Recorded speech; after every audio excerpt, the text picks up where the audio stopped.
Continuamos con El Tubazo Digital TV.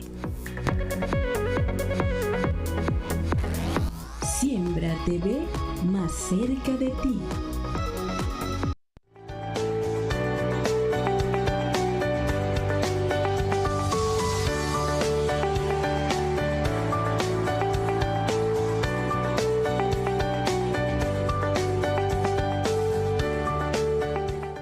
En el seno, algunos artículos. Bien, regresamos a los Tubazos en TV, Siembra TV, el Tubazo Digital, unidos para hacer realidad este espacio de análisis sobre la coyuntura y los temas de interés en el país. Bien, estábamos analizando el tema electoral, los resultados tanto del 25 de mayo como las elecciones que vienen 27 de julio. Ya lo dijo Máximo Blanco, atención sectores de oposición, lo que se consigue con la abstención, nada. La necesidad de alianza y, por supuesto, interpretar y saber leer la realidad del país. Eso es un tema bien interesante, pero vamos a pasar a otro que también nos importa y que está asociado de una u otra manera a lo económico, a lo político. Es el tema económico.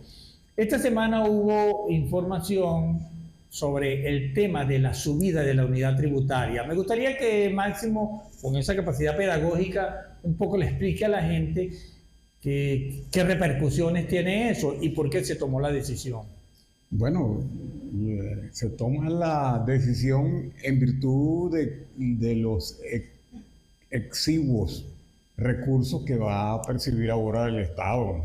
Menores recursos por, digamos, las sanciones, por la suspensión de las licencias a Chevron, seguramente a Eni, a Repsol y a la empresa de la India, Reliance. A esas 4 empresas seguramente van a hacer, digamos, le van a suspender la licencia. El gobierno al país, con la presencia de esta empresa, entraban unos dólares, entraban unos recursos, ahora va a tener menos. Seguramente el gobierno aumentó la unidad tributaria de 9 bolívares a 43 bolívares. Es decir, cuando se va a pechar el impuesto sobre la renta, es sobre unidades tributarias, las empresas van a tener que pagar mucho más, ¿no? Pero ¿no te parece una exageración ir de 9 a esa cantidad que se llevó sobre los 40?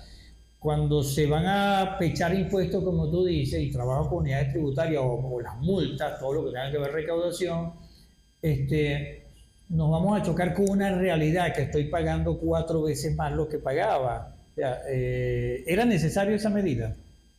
Bueno, de alguna manera el gobierno no debe haber hecho esto tan unilateral. De alguna manera debe haber consultado con algunos empresarios a ver si resisten este aumento del incremento de la unidad tributaria. Ahora, estas unidades tributarias casi están funcionando fundamentalmente a nivel del impuesto sobre la renta. O sea, no aplican para los impuestos municipales.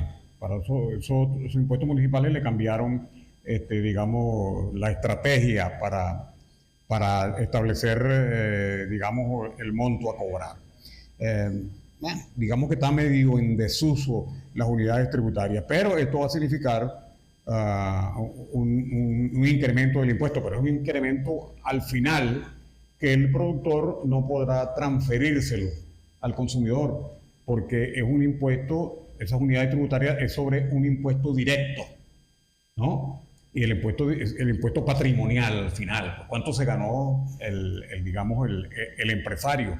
Mientras que los impuestos indirectos, por lo general, digamos, son transferidos al consumidor, ¿no?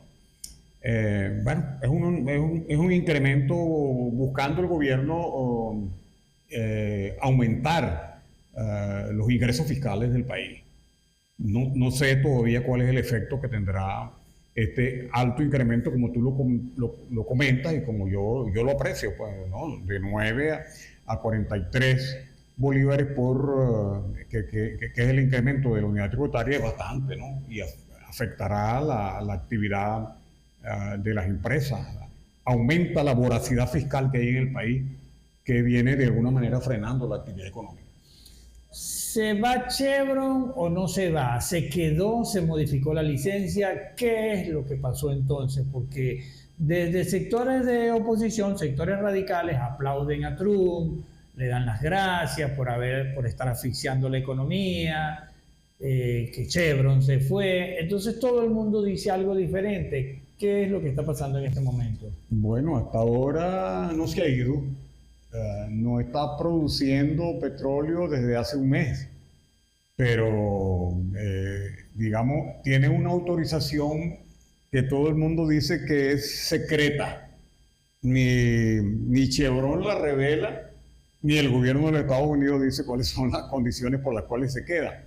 Pero lo que circula es que Chevron se queda cuidando sus activos, porque Chevron es socia de PDVSA, ¿no?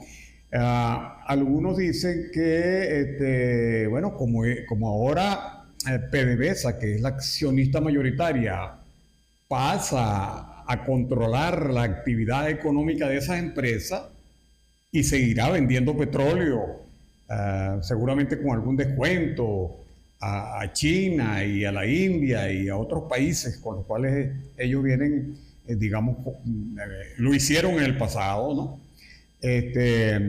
Bueno, algunos dicen que PDVSA, que es socia, no debe darle nada, digamos, a Chevron, que le debe una deuda, y que Chevron estaba en el país, ¿no? Alguna gente decía, bueno, que Chevron está fortaleciendo demasiado al gobierno. Bueno, mira, Chevron, de los 460 millones que recibía, digamos, esas empresas mixtas entre Chevron y Venezuela, una parte ¿para dónde iba? Una parte iba para cobrársela Chevron de la deuda que tiene Venezuela con Chevron. Otra parte iba ¿para dónde? Otra parte iba para mantenerlos activos, para ir mejorando e incrementando la producción. Y otra parte iba a parar ¿a dónde? Iba a parar a mano de los bolsillos de los empresarios, porque no era que esos dólares iban para el gobierno, porque estaba prohibido que Chevron le entregara dólares al gobierno. Y entonces Chevron cambiaba esos dólares, se los entregaba, los vendía en el mercado y con bolívares era como le pagaba los impuestos al gobierno, una partecita que le iba al gobierno. Bueno, alguna gente cree que, aplaudiendo la cosa, cree que esto va a representar la caída del gobierno. El gobierno tiene un know-how en esta materia, ¿no? Ahora, hay un tema, Máximo. Si la paralización de Chevron, aún quedándose, pero siendo de manera inactiva, hace que la producción baje, hace que los costos caigan porque el petróleo se tiene que vender a otro precio en el mercado, ¿quiénes pierden aquí? Bueno, perdemos los venezolanos. Se recibían al año unos 5.000 millones de dólares. Bueno, 2.000 había que entregárselos a Chevron, que se los cobraba todos los años. Entonces, lo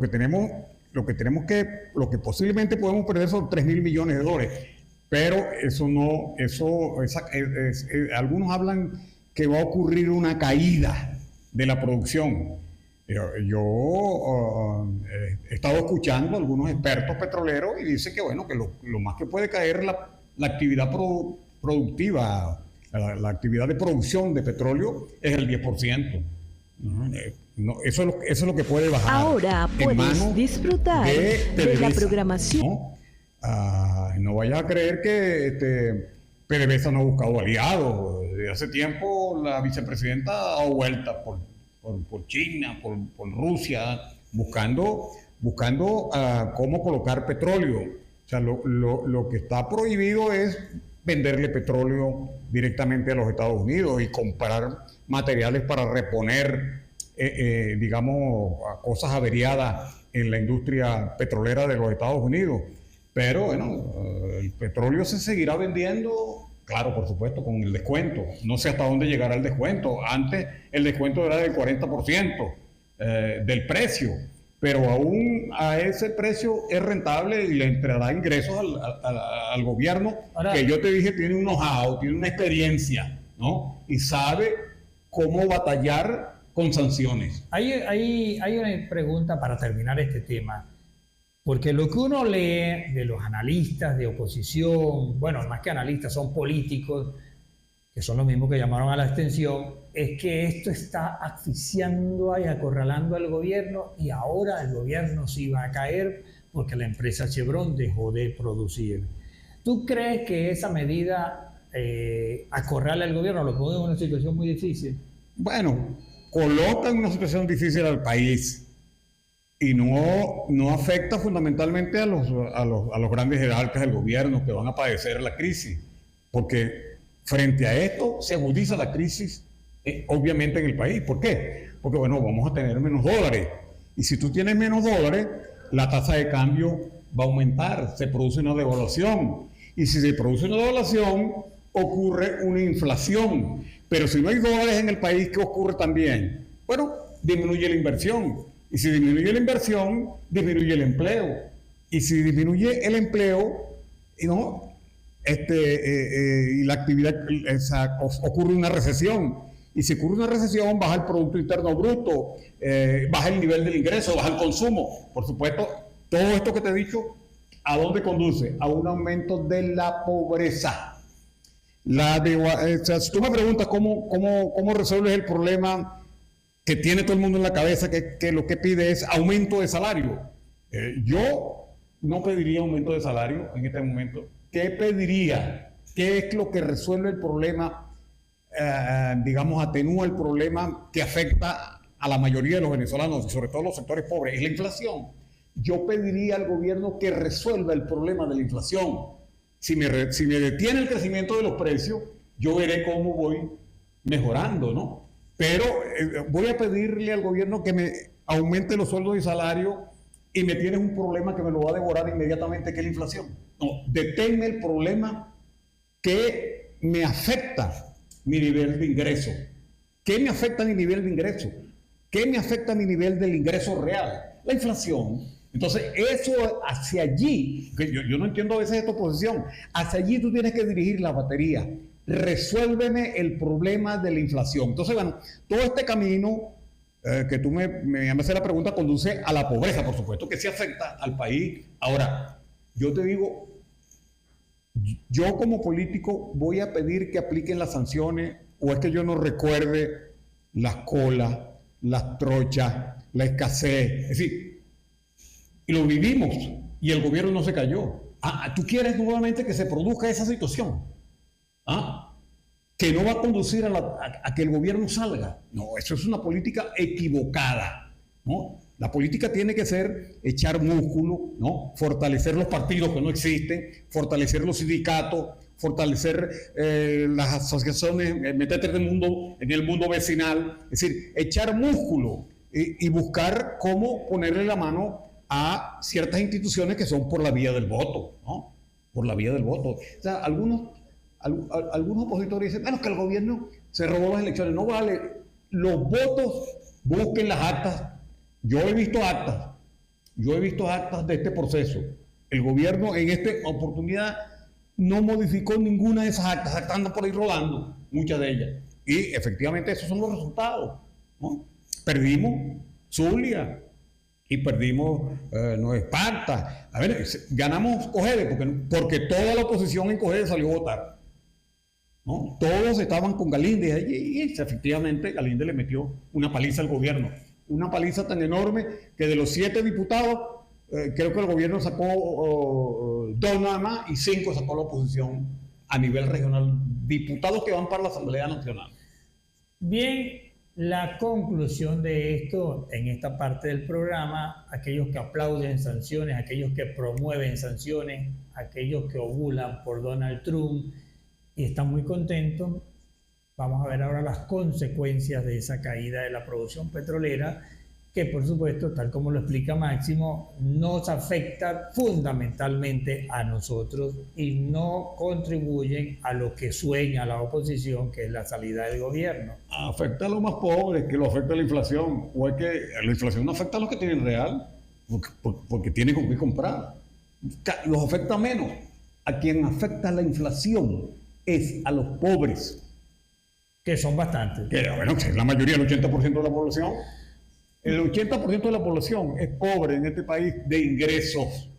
O sea, tú puedes ver una persona que tiene un carro y tiene una casa más o menos, y alguien, si se quedó en el pasado y dice, bueno, ese tipo tiene real, tiene dinero, y cuando lo examina resulta que es un profesor jubilado que logró tener un carro y logró tener una casa. Pero hoy su ingreso, ¿no?, es sumamente chico, ¿no? Sumamente débil el ingreso que está percibiendo, entonces también es pobre de ingresos. Máximo, la semana pasada se sorprendió también al país con una medida que era eliminación de unas páginas web que promovían el dólar paralelo. Por supuesto, eso mucha gente lo aplaudió. La pregunta es, ¿eso contribuye, eso influye o ayuda a que el dólar se detenga o a que mejore la economía? ¿Eso fue una salida necesaria o es la salida que se buscaba? Bueno, mira, esa medida la hizo el gobierno en el pasado. Y bueno, y las páginas después ahí quedaron, ¿no? Eso, la materia económica no se cambia, ni la corrige la policía, ni la Guardia Nacional, ni el Ejército. La economía tiene unas leyes. ¿Y qué es lo que está ocurriendo? Lo que ocurre ahora es que como el gobierno tiene menos dólares, bueno, lo que coloca toda la semana son como 30 millones de dólares en el mercado. Y la demanda es de 60 millones de dólares. Antes colocaba más. Antes colocaba más, pero ahora coloca menos. Pues la demanda, a pesar de que el dólar, la tasa de cambio ha venido subiendo y el bolívar, el gobierno dejó que la depreciación, digamos la devaluación, se materializara, buscando alcanzar un equilibrio, porque el bolívar estaba sobrevaluado, ¿no? Y si está sobrevaluado había que devaluarlo y poco a poco iba. Pero, bueno, las cosas se le fueron complicando, ¿no? Y entonces, bueno, la sobrevaluación se aleja un poco más porque hay necesidad de importar. El país está produciendo poco y muchas de las cosas que están llegando son a través de las importaciones. Y para realizar importaciones se necesitan dólares, divisas, ¿no? O euros, o libras de esterlina, o fundamentalmente dólares, ¿no? Eso no es con conchas de ajo que tú. ¿Eso significa que la tendencia alcista va a continuar? Va a continuar hasta que, bueno, haya una rectificación de las cosas, el gobierno disponga de más dólares y hasta que el gobierno controle un poco la emisión de dinero inorgánico que está ocurriendo. El gobierno viene emitiendo dinero inorgánico y viene creciendo. Ese dinero inorgánico, ¿no?, que no tiene respaldo de dólares en el Banco Central, ¿no?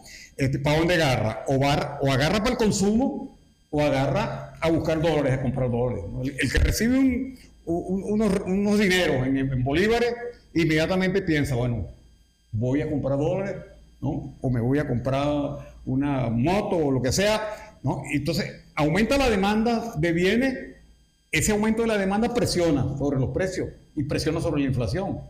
Bueno, y la otra presiona sobre la devaluación. Y la devaluación presiona ¿sobre quién? Sobre la inflación. Ahora, tú partes del principio de que los controles son necesarios. Por ejemplo, una lista de precios al consumidor, los controles en eso ayudarían, porque la gente dice, hay que volver al PVP y ponerle precio a las cosas. Bueno, mira, yo vengo consiguiéndome cada rato alguna gente media contenta todavía y no recuerda lo que generaron los controles.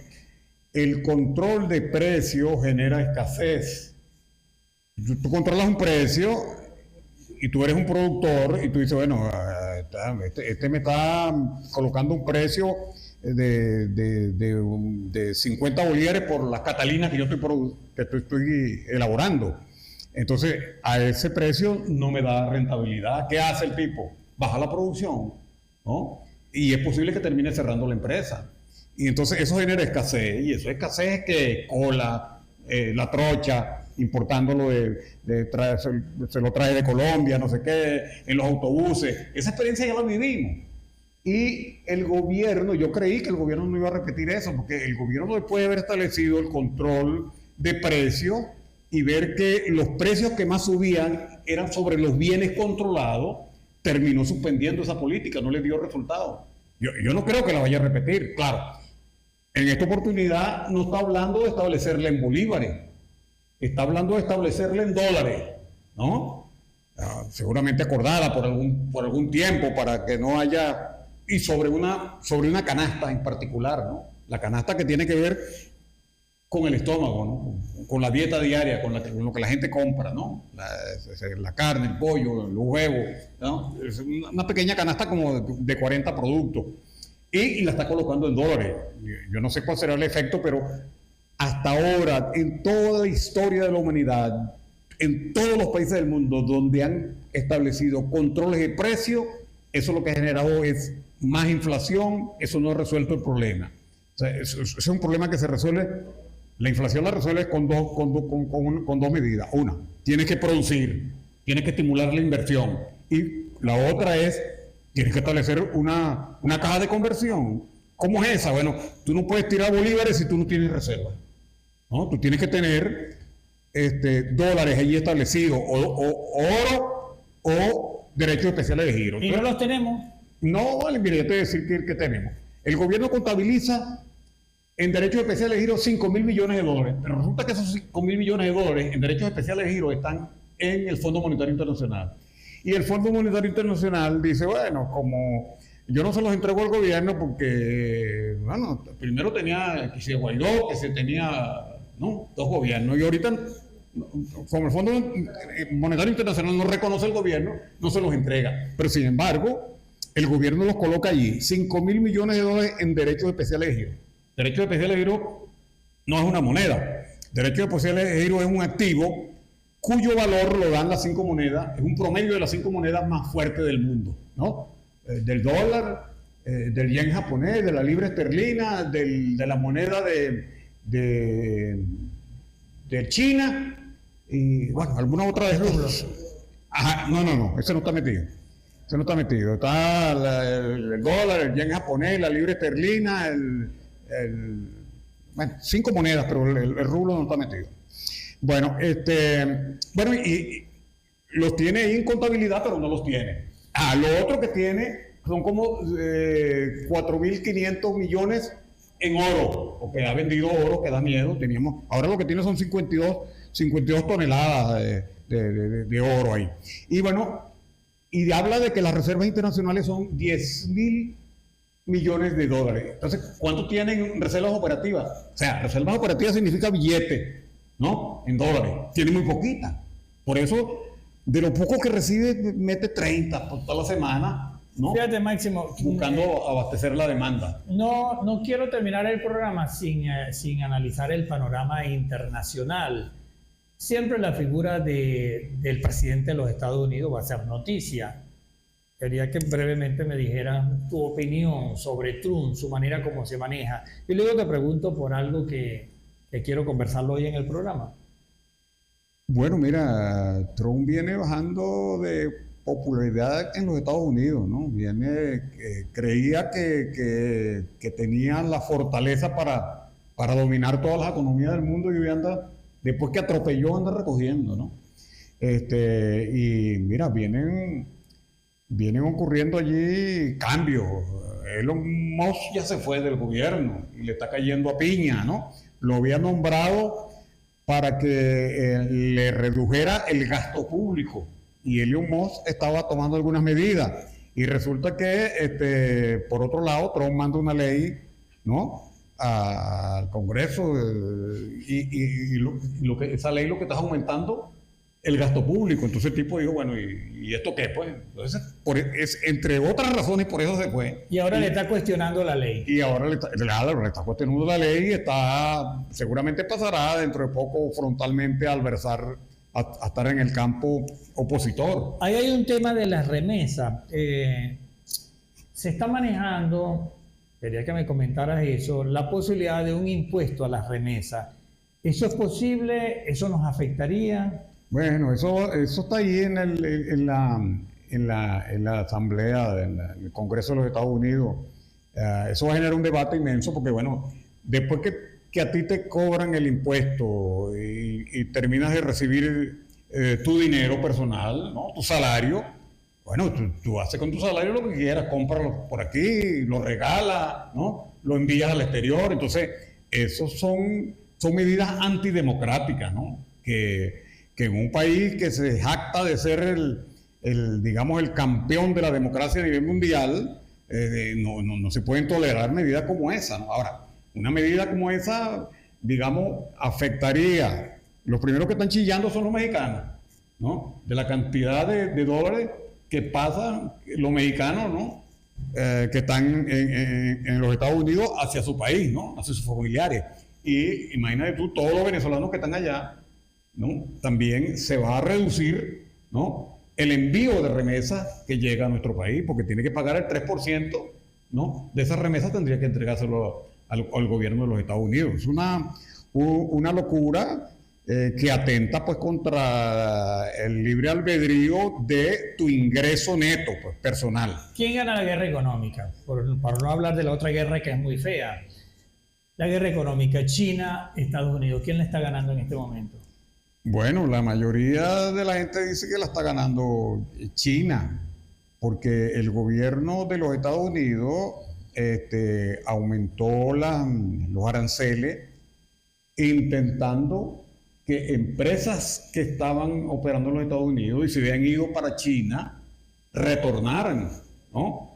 a los Estados Unidos, y ninguna está retornando.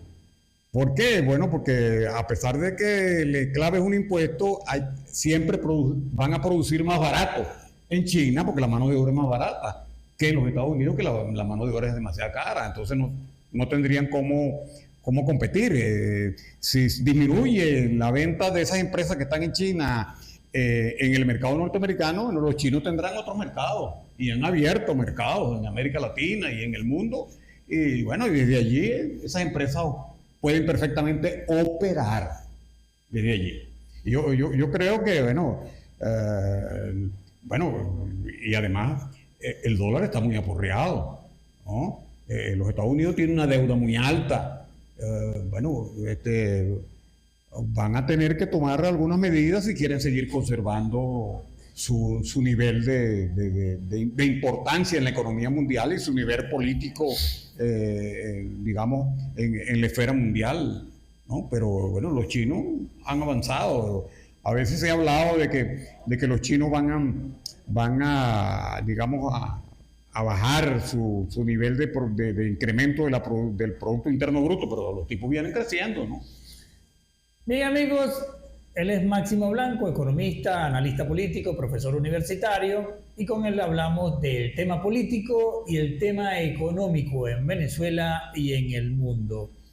Esto es Siembra TV, en alianza con el Tubazo Digital. Yo soy Orlando Medina y los espero el próximo jueves.